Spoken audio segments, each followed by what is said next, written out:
Hey everybody, and welcome to our session. This is OSCAL in Action, Real-World Examples of Automating Policy and Compliance.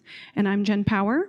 I'm a Principal Product Security Engineer at Red Hat, where I spend most of my time working on compliance automation and standardizing security and compliance relevant data. And I'm Hannah Braswell, an Associate Product Security Engineer at Red Hat, where I work with Jen on compliance automation and focus on enablement for compliance analysts through automation. And today we're going to tell you a bit about how we're leveraging standard-based solutions like OSCAL to automate the verification of compliance control implementations for better understanding and visibility on your organization's continuous security posture. And like many organizations, we deal with complex compliance frameworks that apply to many systems, applications, and open source projects. And that real-world pain point is exactly what drove us to build the automation pattern that we'll share with you today. So let's take a realistic look at the now and the later. Lack of standardization across the compliance domain frequently results in data silos and ambiguity. As a result, the environment's left fragmented, making it difficult to achieve a clear, unified security posture in the now. So to cut through the complexity and establish a truly sustainable compliance program, you must firstly define and follow your own security and operational policy, eliminating any potential for internal ambiguity because no one knows your organization as well as you. Secondly, you must map that internal policy to your external compliance requirements to prepare for a more efficient and defensible later. And about preparedness for the later, well, with the evolving technological advancements from artificial intelligence to quantum computing, they all require security controls to support them. And with those, you have the evolving regulations, whether it be the HIPAA omnibus rules, the GDPR, or the landmark regulation of the European Union Cyber Resilience Act. All of these require a level set of pace and understanding of your organization's security posture in the now. So taking a look at where traditional compliance is in the now, it's running on security by checklist. And it's the manual annual nightmare where compliance is treated as a documentation exercise, not a security posture. It fails the later test because it's slow, mapping hundreds of controls across different teams and documents. And the screenshot of the configuration that passed last audit that's still in the spreadsheet is not going to automatically refresh for this audit. And it's ambiguous, leading to inconsistencies and audit findings. And lastly, it's audit focused, where there's more emphasis on the single minimum external request from an auditor, rather than objectively stating that because my organizational policy is defined and followed, my assets are secure. And where does this matter? Well, we're often constrained by these monolithic GRC tools. While once essential, are now frequently inflexible, proprietary, and they operate in silos. They create massive vendor lock-in, making it difficult and expensive to integrate with new security and automation technologies. Think of it this way. If your organization has the potential to integrate with new tools that you have available to you, but you can't integrate them into your GRC workflow, everything's incompatible, or that regulation changes, then you have to update it. Everything just becomes another spreadsheet. So what's a better way? Well, that's where OSCAL comes in, and OSCAL stands for the Open Security Controls Assessment Language, and it's a set of machine-readable formats expressed in YAML, JSON, and XML. The machine-readable artifacts allow for full visibility on the lifecycle of a security control, and the key benefit is traceability, and OSCAL follows a layered approach. And since we've already established that OSCAL is pretty complex, the reason being is because it was only ever supposed to be used for system-to-system communication. That's why it's imperative that all parties involved must speak OSCAL for those human-defined outcomes. From the control layer to the assessment layer, there are different personas associated with each. The control layer acting as the map for general guidance, where your regulations live. The implementation layer acting as the terrain, where your control implementations at the system level live. And the assessment layer acting as the roadblocks and inclement weather along the way, where you have your assessment plans and results, all with layered imports from the very beginning. And how did this happen? Well, through the traceability and people speaking OSCAL. So now I'll hand it over to Jen to tell you a bit about our solution. Thanks, Hannah. All right. So I think you're all going to agree with me that security and compliance in cloud-native environments, it's pretty complex, right? And when you throw something like OSCAL into the mix, it just becomes another complex thing to learn. So that's why we want to rely on this toolkit here. So I'll start with OSCAL Compass. This is a CNCF sandbox project, and its main job is to leverage the OSCAL standard to automate our compliance workflows. And with specifically the Compliance-to-Policy project, which is a sub-project, it translates that high-level data in compliance, like what you might see in an OSCAL assessment plan, into lower level, maybe lowercase p policy data, which might be like a RIGO policy definition. And then we're using Open Policy Agent to enforce those granular policies across our application lifecycle. So think about how you might implement a deployment gate in your CI pipelines. You could rely on CompTest or the OPA CLI to help you in that area. And then finally, we move on to open telemetry, specifically the collector. And we're using the collector to take all that information that's emitted from our policy engines, like your logs, your metrics, or your traces, and complete our feedback loop by capturing those policy decisions and mapping it back to our compliance data. So here's how we're using all of these tools together in a methodology that we're going to just call the traceable path. And this path, it begins and it ends with OSCAL, but that traceability that Hannah was talking about that we get from OSCAL, it goes all the way into our policy as code layer. So I'll start with our rules, and this defines our organizational governance rules that are based on our compliance requirements, essentially defining our mandates and what we need to assess. And we pass this into our C2P, or Compliance to Policy tool, and the outcome is our policy as code. And this is where we're measuring our control effectiveness in our environment. And our policy as code, once it's available in our environment, we can use it with our OPA-based tooling to render decisions and help us with our enforcement actions at runtime. And those become evidence-generating events for compliance that can be captured with the open telemetry collector. And the collector at the configuration level, this is where we're defining what exactly do we need to collect as proof. Because typically you need to know what happened, when did it happen, and how does this fit into my overall governance framework. And then we use the open telemetry collector to export that information to a centralized store, like an evidence store or our open telemetry backend, where we use again during our audit phase, where we're going to rely on the C2P CLI again to tell us how we're actually stacking up against our external compliance requirements. And we use that type of information overlaid with the evidence we've collected to get actionable insights like, what controls do I have implemented? What do I not have implemented? What's not implemented correctly? And we use all of this information, we feed it back into our first step, our rules, turning this into a continuous feedback loop. So this methodology that I'm describing here, it can be used in various compliance scenarios, but we're going to explore a very specific scenario here on the next few slides. But I want to point out that we have some code snippets and workflows on the next few slides, and this was produced by some automation content that we have in a GitHub repository, and there's a QR code so you can access it at the end of the slides. So here we're going to start with a walkthrough of how we create those rules. So as you might have guessed, we have to start with our compliance layer. So here I've defined a few compliance requirements from different standards, and they all pertain to separation of duties and secure development processes.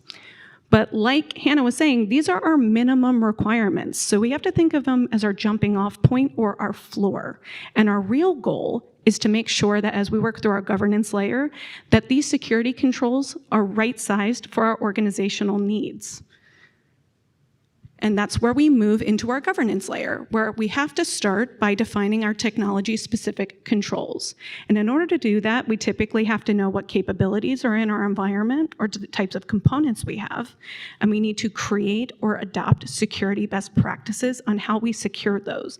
And ideally, these types of controls could be community-driven and reusable. So I have a security control defined here. It's for separation of duties in my source code repository. So all code changes to production require peer review. I'm sure most of you guys are familiar with that one. And so now that I have this control defined, I can move it into my organizational policy. And this is the middle of our governance layer. And the right sizing is going to happen here, because here's where I'm going to define my compliance scope, and I'm going to tailor those controls to my unique organizational needs. And once I have this policy defined, I can move into my assessment procedure, which is where I'm taking my technical action. This is where I would define how I'm going to assess my control implementation in my specific environment. So now on to the good stuff, because now we can see that example here. So this is adapted from the Cloud Native Security Controls Catalog. And if anyone's familiar with the OSCAL schema here, you'll notice this is not OSCAL. This is actually represented in the Jamara logical model, and that is an open SSF project under the Orbit WG. And we use this as our governance first framework, but we still use OSCAL as our intermediate format when we need to exchange with tools that speak OSCAL or exchange with third parties, or when we want to create some formal compliance documentation. So a couple things I want to point out on the slides here. We have our security control, and we're mapping it to those compliance frameworks you see here on the left. And we say how this control fulfills those compliance requirements to varying degrees. And I also want to point out our assessment requirement ID, because this is a crucial part of our traceability. You're going to see it on later slides as we try to link back to this assessment requirement. All right, so now that we have created our organizational rules, we can create our policy bundle. But I said policy on the last slide, so I want to make a clarification here. We have our capital P policy, which is human readable. This describes our intent. But we also have what I'm going to say our lowercase p policy. This is the one you might be familiar with. This is our policy as code. This is our automated check. So now that I have that out of the way, I'm going to go through this workflow here. So we've created our organizational governance rules, and now we need to complete a compliance assessment. So we're going to export to our OSCAL assessment plan. This is going to be ingested by our C2P CLI, which will use it to determine what plugins are needed for the compliance assessment, what rules are in scope, and allow us to tune the parameters of the logic to our specific compliance use case. And it passes that information as a rule set to the applicable plugin. And here we have the OPA Rego plugin, which is going to create an OPA policy bundle for us in our local context, which we push to our container registry so it can be consumed as an OCI artifact. And here is the command we use with the C2P CLI to complete this step. All right, so let's take a look at what we just created here. On the left, we have an OSCAL assessment plan. And remember that control I mentioned, so we're coming back on it here. One of the ways we're going to check that that control is in place is by looking at our GitHub branch protections. So on the left, I have how I'm going to assess this in human readable format. And on the right, I have my Rego policy definition, which is how I'm going to assess this in an automated way. So notice the traceability between these two documents. I have that same identifier here on the left, GitHub branch protection, and the same on the right in my policy metadata, and you're also going to see it in the policy outcome. So I can link my assessment procedure to my automated check all the way to the outcome of that policy. So now that we have our policy as code in place, it's time to use it in our enforcement pipeline. So the first thing we're going to do is pull that policy back into our local context using our policy tool. We're going to query the GitHub API to get the current state of our branch protection rules, and we're going to feed that into our policy engine as structured input so it can determine if it's compliant with that policy we identified. But one thing will always be true when we're running this, we're always going to collect what happened with the open telemetry collector. So here I have a log snippet that we created using the debug collector, or the debug exporter, excuse me. And you'll see here that we have that GitHub branch protection identifier here. So we have traceability back to our assessment plan, but then we also have some new attributes, our compliance-based attributes. And this is going to help me connect my operational failure back to my original governance rule and impacted compliance frameworks. So just to talk a little bit about how we created this snippet. So we used the OpenTelemetry collector, and the first step we did was instrument our policy or assessment tool, and we deployed the collector in agent mode near that tool. And this is where we're getting some of that verifiability in the evidence. So we can get a trace ID for our transactional context, we get a timestamp for our temporal proof, and even a link back to our original policy. And that information is fed into the receiver component, and that's the first component in our collector pipeline. Here we're using OTLP. And then once that information is in our pipeline, we can pass it to our processor component. And this is where we're dynamically adding those compliance attributes based on what policy was executed and what the outcome is. So we're able to connect those policy decisions to our compliance data. And then finally, we push it to the exporter component. And this is where we send those logs to our backend based on our compliance rules. So you can send it based on the region or based on a specific attribute. Here we're using the debug exporter, and we're using an AWS S3 exporter to help us with our log retention requirements for long-term storage. And then we push to Loki for our near-term or real-time analysis. So this is the type of dashboard that we're able to create using this solution. So here I have a Grafana dashboard that we created. We're using Loki as a data source, and we're using LogQL to create these panels based on those attributes that we just added with the collector. So the point here is to visualize the technical effectiveness of our controls that we have implemented in a visual way. And I think this is a lot prettier than a spreadsheet. I hope you guys agree.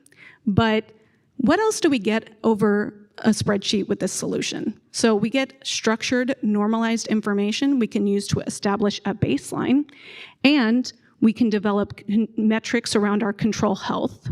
We can define thresholds for control failure rates, and we can configure proactive alerting when those thresholds are breached, so we know what compliance issues are happening when they're happening. All right, so we're at the home stretch here. We're creating the final audit artifact. So here I'm just going to talk through this workflow. We start with our assessment plan, and this time this has what the auditor needs to see, but we're prepared. We have all this information in our backend that we can query instead of going and running around looking for evidence. So this is again fed into the C2P CLI, and it creates a rule set. This time we're using an OPA Loki plugin that's going to use that rule set information to query the Loki API, where it's going to return all of the applicable logs that I need to use as evidence. And that plugin's going to interpret those logs because it understands our attributes, and it's going to pass that interpreted evidence onto my C2P CLI, where I'm going to aggregate it into an OSCAL assessment result. And here's an example of what that assessment result looks like that we just created. So like I kind of foreshadowed in the beginning here, you see those linked back to that assessment requirement there, and that traceability back to how we determined the outcome. So GitHub branch protection identifier again. And then at the bottom, take a look at that result we have there. So that's a normalized result value that we've created. This allows us to create OSCAL findings in our OSCAL assessment result, which we can use to mark our compliance requirements as satisfied or not satisfied. And then here's an interesting part in the middle. We have our relevant evidence. So say the auditor sees this observation, but they are like, I need to look at this actual log, and that often happens. This allows you to use the API query to retrieve that exact log that you used to create that observation. So to wrap up, I hope that your takeaway from this is creating this artifact is not our ultimate goal. Our ultimate goal is to make this artifact really easy and automated to create using our policy-driven security program. And I'm going to pass it back to Hannah to talk about next steps and how you can join us on this journey. And I know you guys are probably all asking yourselves, sorry, where can I find this material? Where can I find the snippets from the presentation? Well, it's all in the open source SecurityCon OSCAL in Action source code repository. You can just scan the top QR code. And then where are we actually implementing this integration pattern? Well, Jen and I both are working on the Comply Time project, and that GitHub organization that's at the bottom in the second QR code has several projects there that are using this integration pattern. So thank you for attending, and we look forward to seeing your contributions. Any questions?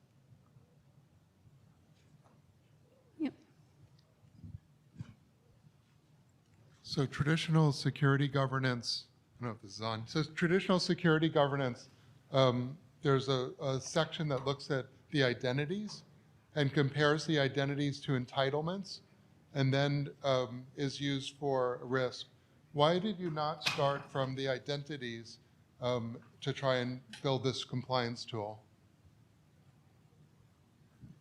I'm not sure I'm fully understanding the question. So could you expand a little bit? So tools like SailPoint and Savient are used for identity governance, where firms inventory all the people and their entitlements, and then based upon that, they try and understand the risk. And they said, well, because I know of all the people and I know their entitlements, therefore I'm able to govern. And I'm just curious why, I didn't hear you mention identity once, and I'm wondering why human identity didn't factor into this governance task that you were undertaking. So I think that's a place that we're going to go, but really we're starting here with securing our source code repositories and just making sure that they're configured the way that we want them to be configured. So we're starting with security controls that pertain to that particular area.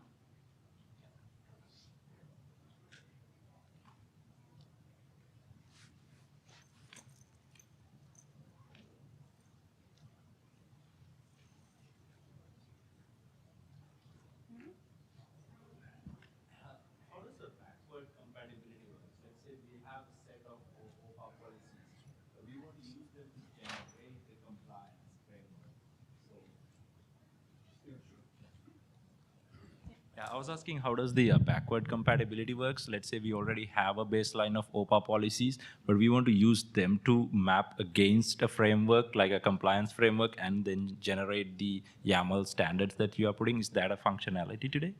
There's not a functionality to go the other way, if I'm understanding you correctly, like starting with your policies and moving to compliance. But what you could do is map those policies that you do have in place to an external standard and then use it that way, but it wouldn't generate that information just from your policies.